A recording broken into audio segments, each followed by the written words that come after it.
Okay, I have another question from Jonathan, who asks, after you gave up your addictions, did you ever go into relapse?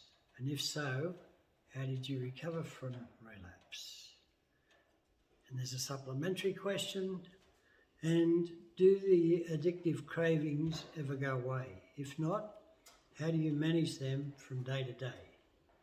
If so, how do you overcome the cravings and how long does it last? Okay, so there's a few questions in there. Well, Jonathan,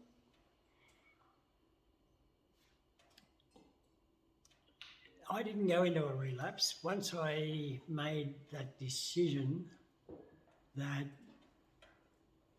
I wasn't going to use drugs or alcohol anymore, or cigarettes for that matter, that was it. That was my decision. It was a tough decision to make. It was an even tougher decision to maintain. There were challenges all the time, every day, often many times through the day in the early days.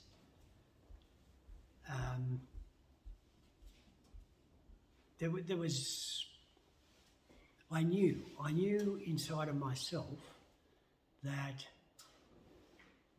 if I was to just have one drink of alcohol or one cigarette or one drug, that would be it. That would be it.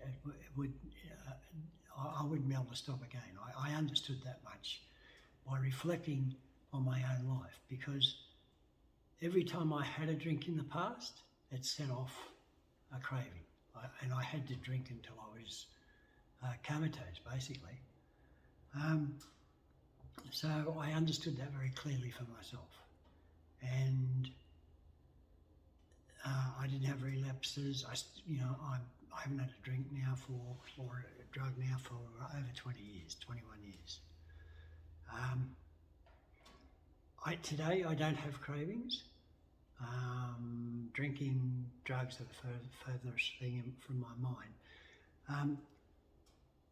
That's partly about attitude. As I was working through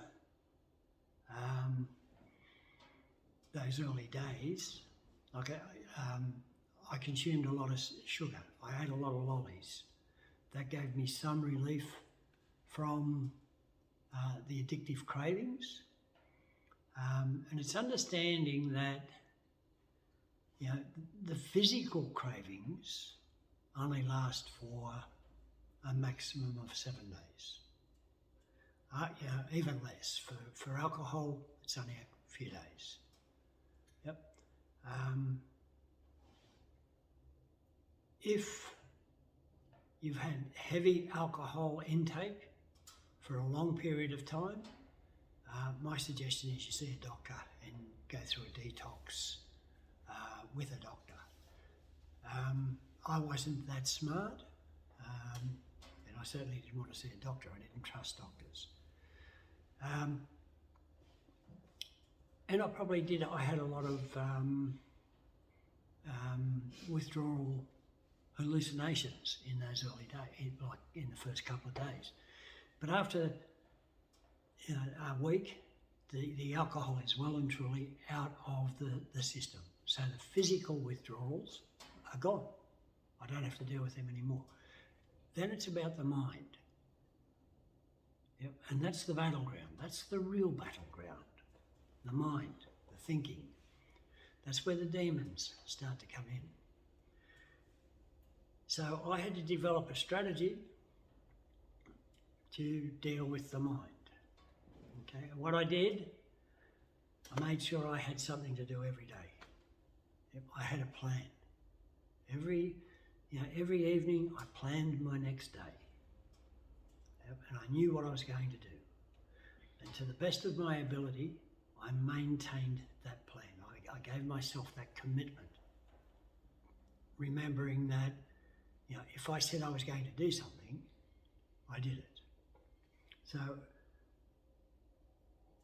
as I went through that day, if I was on a bus, for example, or public transport, I made sure I had something to read, something that was actually interesting.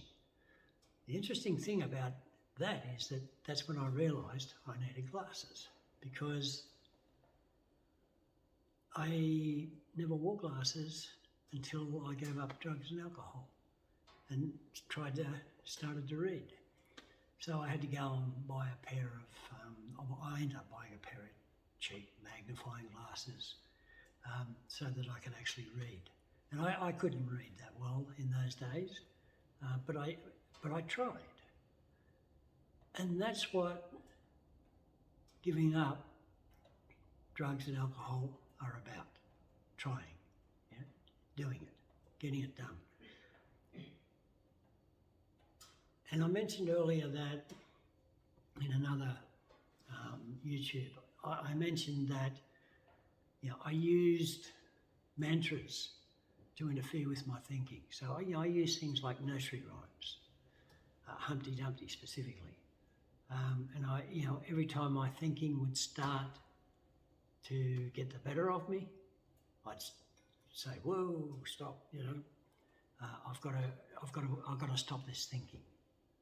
So I would start reciting the nursery rhyme, and I'd recite it over and over and over and over again until I wasn't thinking about those negative thoughts and those cravings. I also learned that in terms of drugs and alcohol, there's two ways of saying, no, I don't want to do that. The first one is when I've got no money and I'm a long way away from a pub or the dealer or whatever. It's easy for me to say, no, don't want to do it. But I can guarantee you, if you're going to go through that journey, you will be tested. You will be tested. And the real tests begin to come when you've got a pocket full of money, the pub's just there, or the dealer's just over there, you've got that craving. What are you going to do? That's when that real test comes. I said no.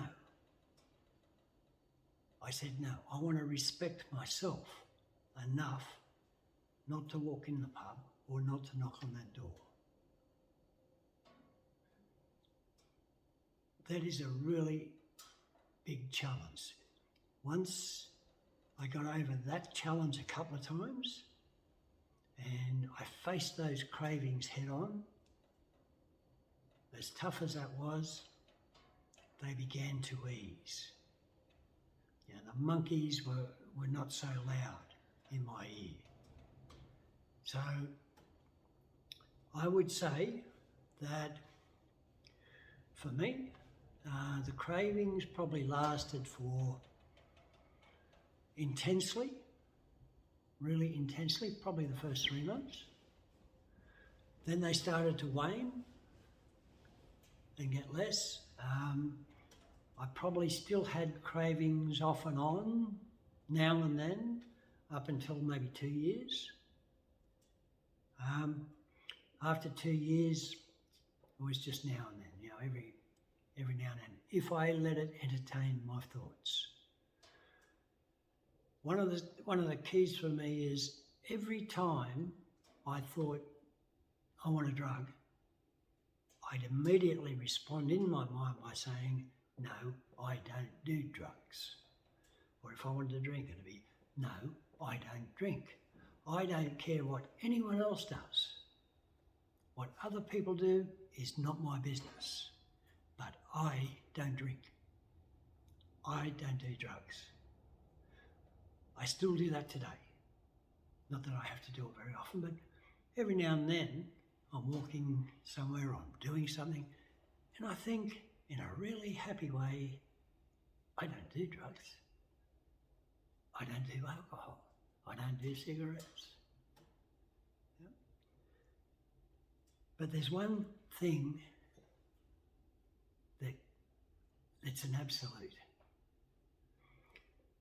person that drank and used drugs will drink and use drugs again.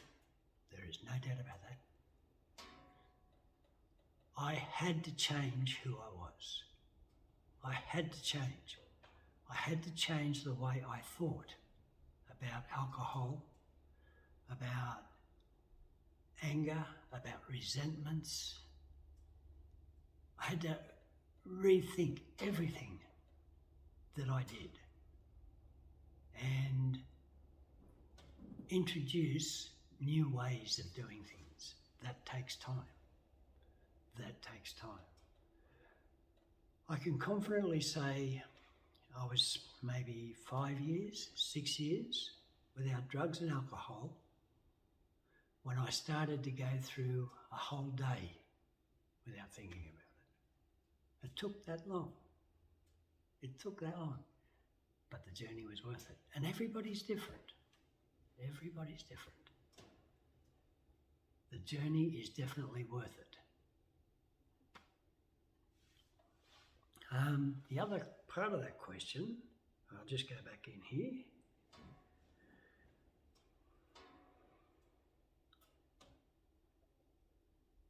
No, I think I've answered that question.